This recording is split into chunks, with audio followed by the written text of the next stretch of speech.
한 주간 일어난 뉴스를 정리하는 OBC 주간 뉴스 헤드라인입니다. 화성 효행지구 도시개발 사업을 놓고 녹지율이 턱없이 부족하다는 지적이 끊이지 않고 있습니다. 임태희 경기도교육감이 교권과 학생 인권 조례를 전면 개정해 교권을 존중하고 학습권이 보장받는 학교 문화를 조성하겠다고 밝혔습니다. 더 이상 교육활동 침해를 묵과하지 않겠다는 강한 의지를 밝힌 겁니다. 정부가 지난 6월 평택 지대역세권 개발 계획을 발표하자 이 통장 등을 중심으로 비대위가 구성됐는데 관주도형이란 비판이 나오면서 또 다른 비대위 연합회가 구성됐습니다. 민민 갈등이 본격화하는 것 아니냐는 우려가 나옵니다. 경기도가 아파트 경비 노동자의 고용 불안 문제를 해소하기 위해 단기 근로계약 근절 대책을 추진하고 나섰습니다.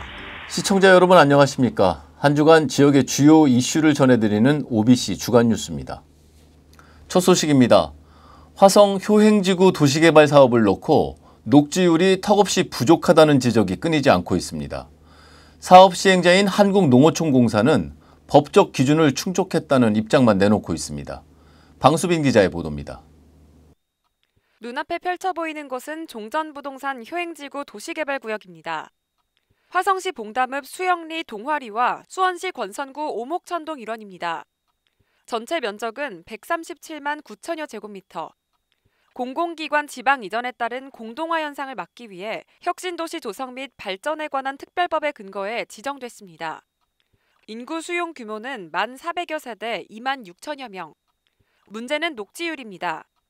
화성시가 고시한 토지 이용 계획과 기반시설 계획에 따르면 공원과 녹지시설은 32만 5천여 제곱미터로 녹지율은 23.5% 수준입니다. 농옥천공사가 밝힌 녹지 면적 23.5%는 최근 한국토지주택공사가 수도권 일대에 진행하는 택지 개발 사업 녹지 면적보다 평균 10% 정도가 아주 작습니다. 이마저도 실제 이용 가능 면적은 절반에도 미치지 못한다는 지적입니다. 그리고 그 작은 녹지 면적 안에 청동기 유구 보존을 위한 현지 보존 면적과 현재 화성시가 이용 계획을 밝힌 구 한국농수단대학의 안에 있는 녹지 면적을 포함하고 있다는 사실입니다. 두 면적을 제외하고 나면 효행지구에 사람이 이용 가능한 녹지 면적은 실제로 녹지 면적 11% 정도밖에 되질 않습니다. 녹지율 부족 문제는 화성시의회 본회의에서도 공론화됐습니다. 효행지구는 녹지율이 23% 정도로 계획되어지고 있다고 합니다. 이는 2기 신도시의 평균 29.6%보다 낮고 3기 신도시의 도시 면적 대비 공원 녹지 비율인 30에서 35%보다 훨씬 낮습니다. 농어촌공사가 개발이 극대화를 위해 주민 삶의 질을 도외시했다는 비판이 나오는 이유입니다. 하지만 사업 시행자인 한국농어촌공사는 녹지율 산정 기준이 서로 다르게 적용된 것 같다는 입장입니다. 그러면서 3기 신도시에 비해서 적기는 하지만 순수하게 공원 녹지 비율만 따지면 적지 않다고 주장합니다. OBC 더원방송 방수빈입니다. 임태희 경기도교육감이 교권과 학생 인권 조례를 전면 개정해 교권을 존중하고 학습권이 보장받는 학교 문화를 조성하겠다고 밝혔습니다. 더 이상 교육활동 침해를 묵과하지 않겠다는 강력한 의지를 밝힌 건데 교육부는 임교육감이 내놓은 종합 대책을 담은 고시를 발표했습니다. 임태희 경기도교육감은 교육활동 침해와 관련한 일련의 사태에 대해 무거운 책임감을 느낀다고 말했습니다. 최근에 교육활동 침해와 관련한 여러 사안을 접하면서 교육감으로서 안타까운 마음과 함께 책임감을 느끼고 있습니다. 교권 존중과 학습권 보호를 위해 유례 없이 촘촘하고 강도 높은 종합대책을 발표한 이유입니다. 우선 교권 존중과 관련해 학부모의 상담 체계를 AI 챗봇과 서면 상담, 전화 방문 상담의 3단계로 진행합니다. 단순 문의는 AI 챗봇이 24시간 담당하고 이후 서면 상담, 마지막으로 보다 상세한 상담은 전화나 방문을 통해 진행합니다. 교사의 개인별 전화번호는 철저하게 비공개하고 근무 시간 이외의 연락은 제한합니다. 녹음과 녹화 시설을 갖춘 상담실을 갖춰 학부모들의 무차별 민원 제기를 차단합니다. 올 하반기부터는 교육활동 침해 피해 교원에 대해 처음부터 끝까지 전담 변호사를 통해 법률 지원을 제공하는 법률 지원단도 운영합니다. 교육활동 침해 행위 및 조치 기준에 관한 고시가 있습니다. 교육부 장관의 고시. 그다음에 교원의 학생 생활 지도에 관한 고시가 있는데 이 두 고시에 대해서도 이 법이 개정되는 정신에 맞춰서 즉시 정비를 해서 학교 현장에 바로 좀 적용할 수 있도록 이렇게 좀 빨리 추진할 수 있도록 교육부에 요청하겠습니다. 학습권 보호를 위한 분리교육도 진행합니다. 수업을 방해하는 학생에 대해 1차로 분리하는 타임아웃을 실시하고 2차 분리가 필요한 경우 교실 밖 장소에서 교육합니다. 마지막 단계로는 가정학습과 외부기관 연계 등 학교 밖으로 분리합니다. 올해 2학기 시범 운영한 뒤 보완해 내년에 확대 시행할 계획입니다. 경기도 교육청 교권조례와 학생인권조례를 전면 개정해서 학생 권리의 한계와 책임, 또 학부모의 책무성을 부여하고 학생 존중 그리고 교원 존경의 학교 문화를 조성해 나가도록 하겠습니다. 공교육 정상화를 위해 칼을 빼던 임교육감은 교육의 본질이 바로 설 때까지 관련 정책을 멈춤 없이 추진하겠다고 밝혔습니다. OBC 더원방송 고용규입니다.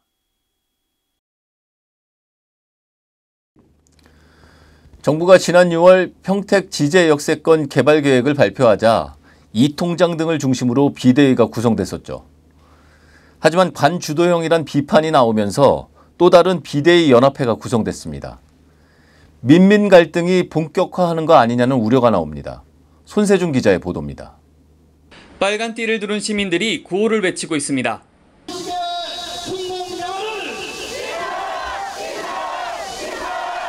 정부가 지난 6월 평택 지제역세권 개발을 강제 수용 방식으로 진행한다고 발표하자 주민들이 비대위 연합회 구성에 나섰습니다.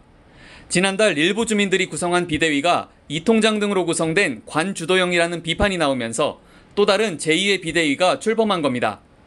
이날 발대식을 가진 연합회는 평택시청에서 평택역까지 도보로 이동하면서 이른바 대장동식 개발인 강제 수용 방식의 사업 철회를 촉구했습니다. 개인 재산권을 침해하는 사업 방식이 현 정부의 정책 방향과도 모순된다고 지적했습니다. 대장동이라든가 백현동을 얘기하기 전에 이 사업도 강제 수용 방식입니다. 평택시는 물론이고 국토부 또 청와대까지도 가서 이 문제를 따지게 될 것이고 또 현 정부의 이 모순된 그런 정책이라고 저는 이제 생각을 하기 때문에 법적으로도 투쟁을 할 것. 최근 순살 아파트 논란으로 존치 여부까지 거론되는 LH에 대한 비판도 이어졌습니다. 삼성반도체와 평택지제역 등이 인접한 금싸라기 땅을 강제 수용한 뒤 결국 수익을 올리는 건 LH라는 겁니다. 지제 역세권 개발은 그야말로 황금알을 낳는 곳인데 이거를 LH에서 가져가는 것은 땅 장사, 전국적인 땅 장사. 그래서 이거를 우리가 아니까 용서를 못하는 거예요. 우리가 평택시에 대한 강도 높은 비판도 이어졌습니다. 시가 자체 사업을 정부에 이관한 것은 직무유기라고 지적하면서 정장선 시장이 약속한 대로 사업을 환지 방식으로 되돌려놓거나 사퇴해야 한다고 주장했습니다. 연합회 측은 사업이 철회된 경기 과천 정부청사 공공주택 개발계획 등 사례를 들어 본격적인 반대 활동에 나설 계획입니다. 기존 비대위와 민민 갈등까지 우려되면서 지제역세권 개발 사업은 가시밭길을 예고하고 있습니다. OBC 더원방송 손세준입니다.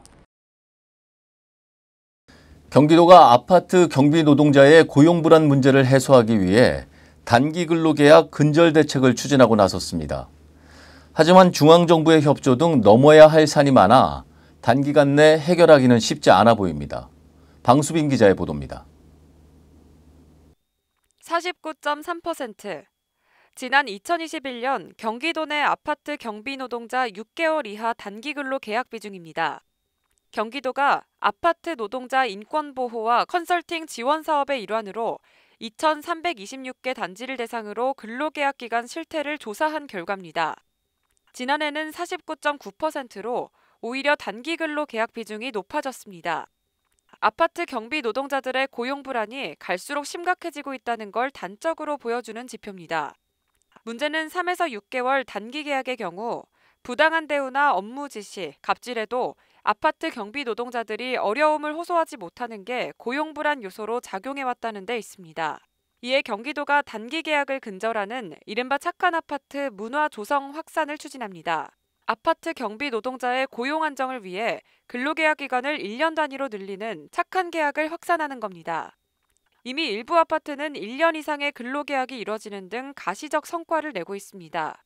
그전에는 그 단기 계약 내지는 초단기 계약으로 있다가 이제 모처럼 1년짜리 이제 계약을 쓰니까 우리로서는 이제 좀 정신적으로 좀 안도감이 있죠. 이 자리에서 만약에 나가게 된다면은 혹시 다른 데서 일자리 같은 거 구하기가 어렵지 않을까 하는 그 두려움 같은 거 이런 것이 일단은 해소가 됐으니까. 도는 제도적 확산을 위해 단기 계약 근절을 위한 법령 규칙 개정안을 마련해 법률 자문 검토 후 중앙부처에 건의할 계획입니다. 고용 불안을 해소하는 착한 아파트 문화 확산을 위한 캠페인 등 다양한 사업도 추진합니다. 우리 경기도는 공동주택 관리 규약 준칙 개정 등 다양한 정책 수단을 발굴 추진할 계획이고 단기 계약을 개선한 단지는 도가 추진 중인 아파트 경비 휴게시설 개선 지원 사업 또는 공동주택 보조금 지원 사업 시 가점 부여하는 방안을 시군과 협의해 나갈 계획입니다. 또 고용 우수 아파트 지도를 제작해서 노동자가 취업 시 활용할 수 있는 자료로 배포할 예정입니다. 하지만 제도적 정책을 위해선 중앙정부의 협조와 아파트 단지의 적극적인 참여가 전제되어야 하는 만큼 아파트 경비 노동자의 고용 불안을 해소하는 데는 상당한 시일이 소요될 전망입니다. OBC 더원방송 방수빈입니다. 김동연 경기도지사가 경기 북부특별자치도는 대한민국을 발전시킬 게임 체인저라고 정의했습니다. 김 지사는 국회의원회관에서 열린 경기도 평화경제특구 지정을 위한 국회 토론회에서 평화경제특구는 경기 북부특별자치도를 성공시키기 위한 핵심 중의 핵심이라며 이같이 말했습니다. 이어 경기 북부가 경기 북부특별자치도로 독립하면 대한민국은 그 어떤 곳보다 성장 잠재력이 클 것이라며 경기 북부가 바로 대한민국을 발전시킬 게임 체인저라고 거듭 강조했습니다. 경기도가 지방세 고액 체납자 가택 수색을 통해 압류한 명품 시계와 가방 등 770여 점을 다음 달 13일 고양시 일산 킨텍스에서 공개 매각합니다. 주요 공매 물품은 최저 입찰가 기준 500만 원의 다이아몬드 반지와 170만 원의 샤넬 가방, 145만 원의 롤렉스 시계 등입니다. 입찰은 물건별로 최저 입찰가 이상 가장 높은 가격을 낸 사람에게 낙찰하는 방식입니다. 경기도 최초로 시각장애인 특수학교가 오는 2027년 개교를 목표로 추진됩니다. 경기도 교육청은 임태희 교육감의 특수학교 확대를 통한 맞춤형 특수교육 기회 보장 공약에 따라 시각장애인 특수학교 가칭 세빛학교를 설립한다고 밝혔습니다. 세빛학교는 시각장애 학생들이 지하철, 버스 등 대중교통과 도보통학 교육이 필요하다는 전문가 의견에 따라 수원 영동중학교 이전지에 들어섭니다. 경기도의회는 김도훈 의원이 제출한 경기도 청년기본조례 일부 개정 조례안을 입법 예고했습니다. 개정 조례안은 청년 연령을 19세부터 34세에서 19세부터 39세로 확대하는 내용을 담고 있습니다. 조례안은 다음 달 열리는 도의회 임시회에서 심의될 예정입니다. 성남시는 정자교 보행로 붕괴 사고 이후 실시한 정밀 안전진단 결과 구조 안전성에 심각한 결함이 확인된 순회교에 대해 전면 사용 제한 조치했습니다. 안전진단 결과 순회교는 주요 부재에 발생한 심각한 결함으로 시설물의 안전에 위험이 있어 즉각 사용을 금지하고 보수 보강이나 개축이 필요한 2등급으로 나왔습니다. 시는 시설물의 안전 및 유지 관리에 관한 특별법 긴급 안전 조치에 따라 긴급 사용 제한하고 보수 보강 등 종합적인 조치 방안을 검토 중입니다. 코로나19에 확진된 뒤 동선을 속인 혐의로 1심에서 벌금 1,000만 원을 선고받은 백경현 구리시장이 판결에 불복해 항소했습니다. 의정부지법 남양주 지원에 따르면 백 시장은 지난 16일 변호인을 통해 재판부에 항소장을 제출했습니다.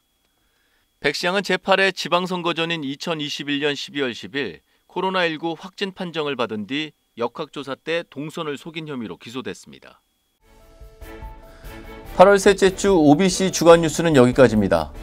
저희는 좀 더 알찬 뉴스로 다음 주에 찾아뵙겠습니다.